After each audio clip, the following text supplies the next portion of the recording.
Chaos in Brazil as rioters stormed the capital, the seat of the world's fourth largest democracy. They ransacked Congress and the presidential palace in the name of their former president, Jair Bolsonaro, who claimed election fraud. For details behind this violent demonstration, which sounds eerily familiar, we turn to Nick Smith with the latest. Nick? Yeah, Mitch, it does sound familiar. It's been called an assault on democracy, but this time the action isn't happening in the nation's capital, but it's happening in the heart of an American ally.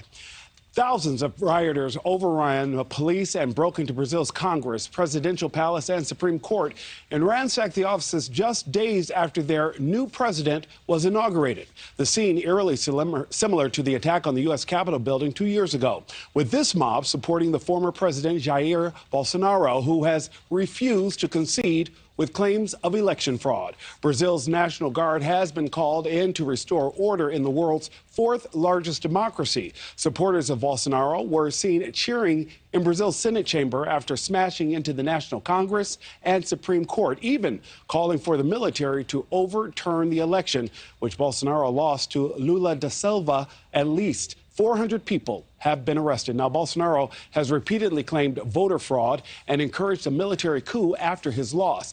President Biden has called the attack an assault on democracy. Mitch, Americans in Brazil have been told to stay away from the Brazilian embassy. There are calls from within the U.S. to extradite Bolsonaro, who flew to Florida after his loss.